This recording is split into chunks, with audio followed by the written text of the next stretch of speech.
I need, sir. Fill up with regular and check well, please.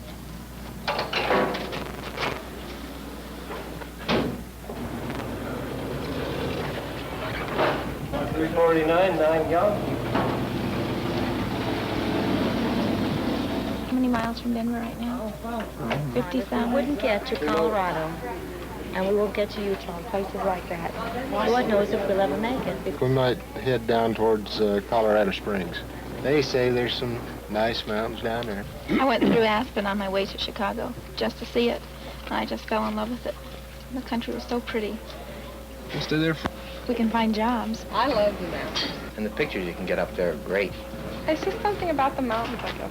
Clouds and blue sky. The sky is always blue.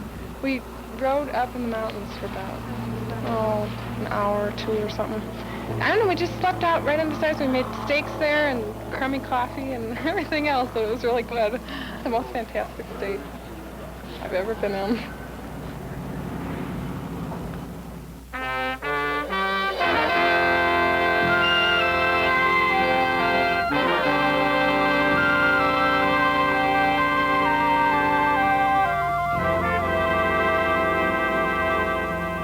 Across the great flat of the land, across the desert and the open plains they come. From the beehives of the east, the woodlands of the northwest. They come to visit, to make a home, to capture the beauty and the grandeur which is uniquely Colorado. They've been making the trip for years. Back around 1859, it was to find gold. Today, they come to find more room and breathe clean air. People come to Colorado for a vacation, to throw snowballs in July and relive their fun in December.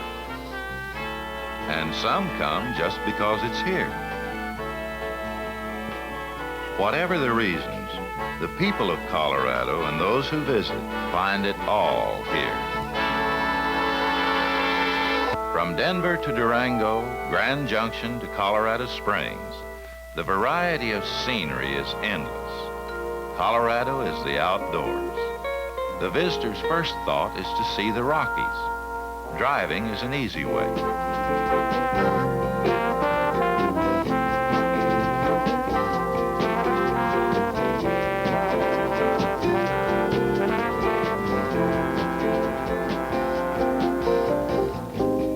Occasionally, you might have to share the road with a migrating herd of sheep.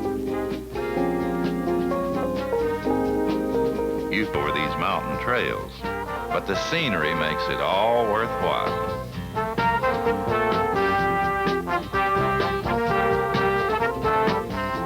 The young at heart go on two wheels.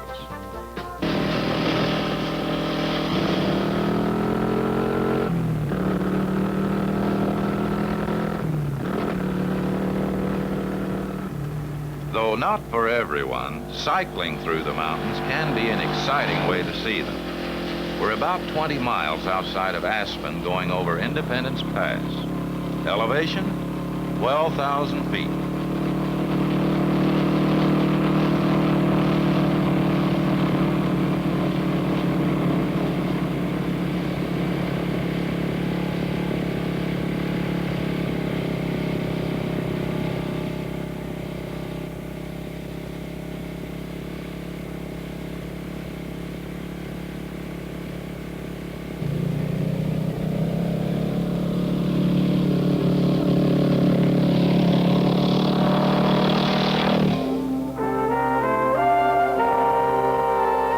You've seen some of the bigness of it all, but what about the little things? The intimate, personal glimpses.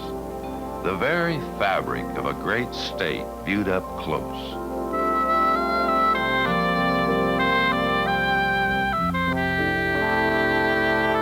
You can capture some of this other world through the eye of your camera. Take it back with you to remember and share with those who haven't been here yet.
beauty of Colorado changes with every season. Wildflowers in the spring, golden aspen in the fall. Indian summer lingers from late September into November in the San Juan National Forest. We're on the road from Rico to Telluride, which winds through Lizard Head Pass.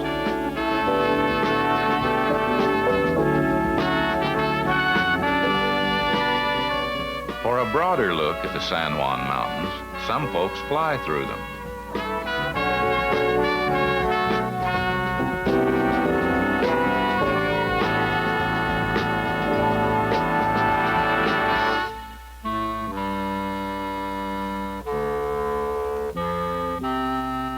Nature carved these red rock cathedral spires and formed what is aptly named the Garden of the Gods. Just outside Colorado Springs, it's what some call a unique geological phenomenon. It's also a good place to take unusual pictures.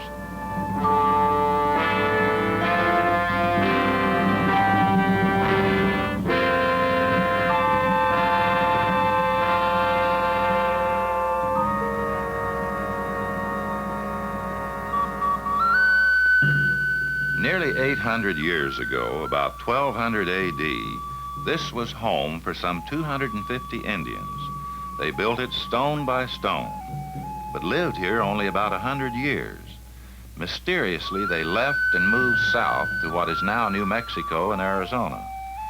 60 or 70 years later, the Utes and the Navajos came upon these cliff dwellings, but they chose not to move in. They probably feared the ghosts of the former occupants. It wasn't until the 16th century that this man-made wonder got a name. Spanish explorers passing through called it Mesa Verde, which means green table. This is Cliff Palace, the largest dwelling in the complex. It became a national park in 1906. Today, you can enjoy the green table and let your imagination carry you back to the days when Indian life was basic, revolving around the simple elements of pure air, water, earth, and fire. There are still a few men around who remember Colorado's frontier days, the changes and conflict, the shaping of the land. Well, when I first come into this part of the country, it was pretty rough. When those miners come to town, was plenty rough. As I remember, this happened way back in the early 1905 or 1906, when the miners had to go into the mountains and stay in there from fall till spring. The ways of getting in and out was too rough and the snow was too deep. But when they did come to town, why, they put on quite a show. As these two men come down from their winters out in the mines, why, they met up in Durango, I guess over a few drinks probably at the bar, and got into a squabble over this fancy lady, and they just shot it out there on the street, right in front of the old Wesley Helen barber shop, which is a sanitary barber shop now.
That's about how it used to be when they discovered gold in these hills.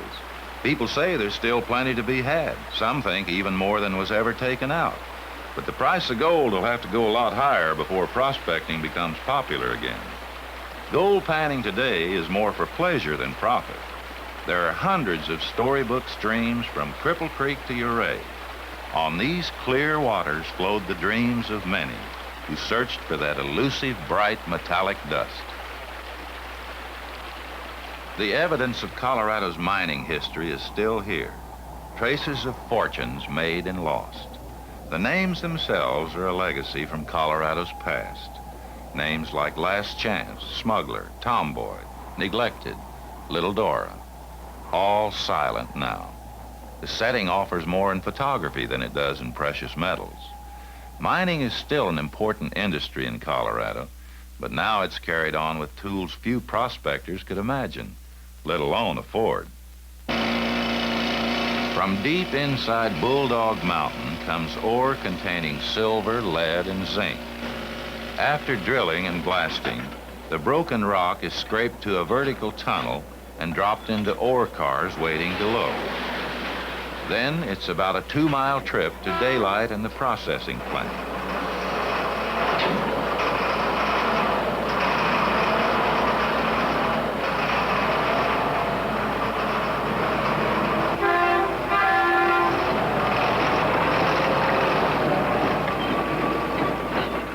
The modern Homestake silver mine overlooks picturesque Cree, famous for mining since 1890.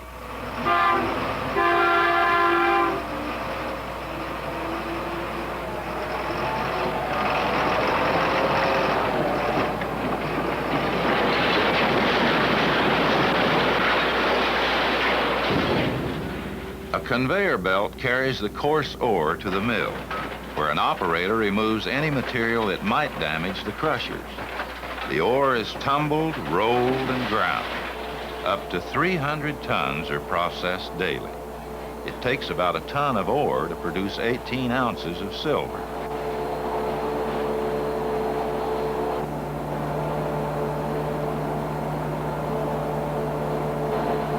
After concentrating and smelting, one of the end products is silver ingots.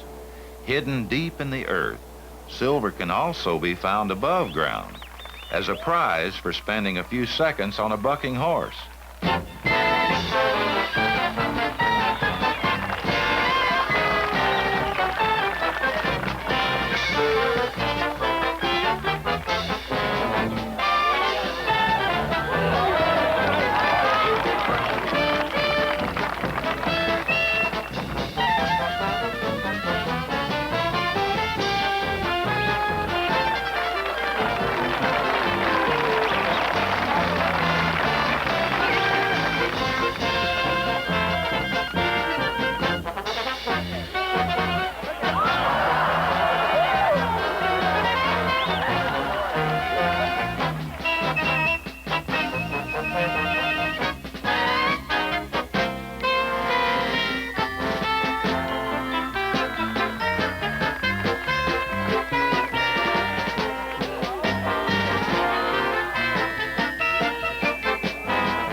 It must be this same feeling of escape that draws a man to explore one more canyon and climb one more mountain.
We're on a float trip down the Green River. You can take 1 to 5 days and travel 15 to 85 miles. And sometimes it can get exciting.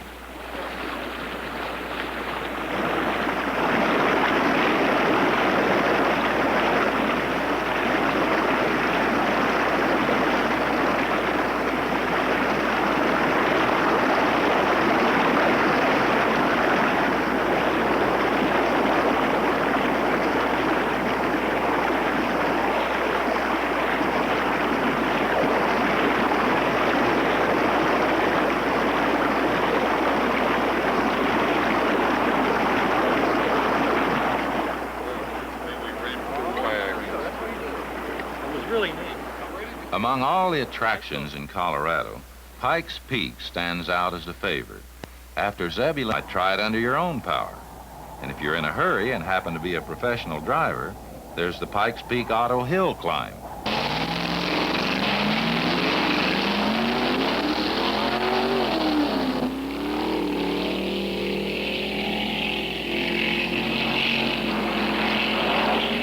Every 4th of July, late model stock cars and racers compete against the clock for prize money. It's a twisting, curving 12.5-mile course, which provides plenty of spectator thrill.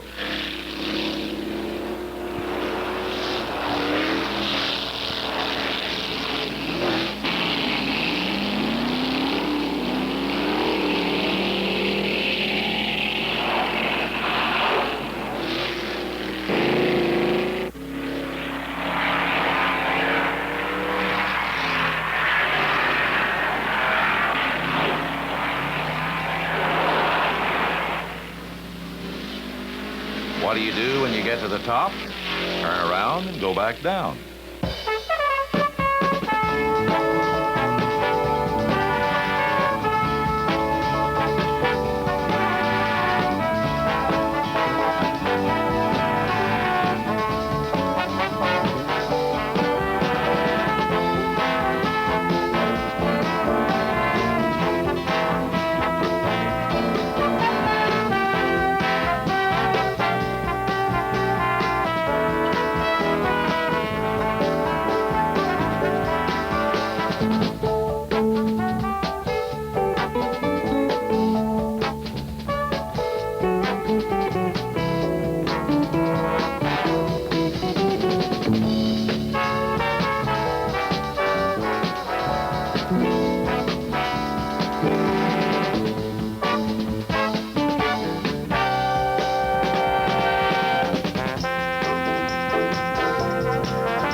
From Thanksgiving through May, Colorado is ski country.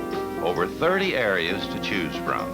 Skiing for the most advanced and for those just starting to find out what sliding down a snowy mountain is all about.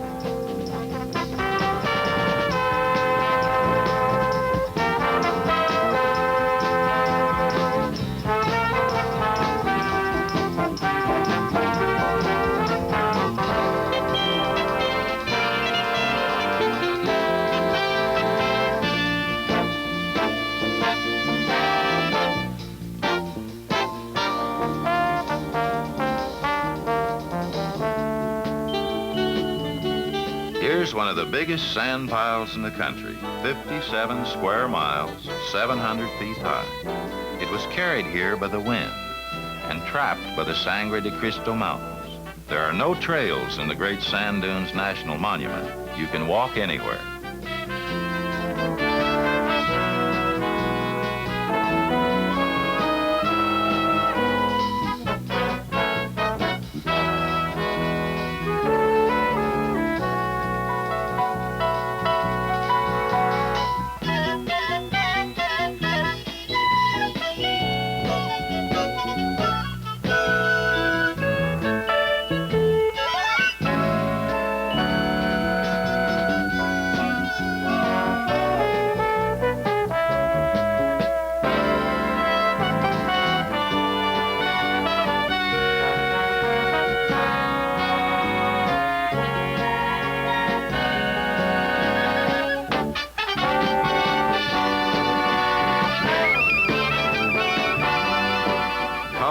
Colorado, and we're taking fond looks at what we must now leave.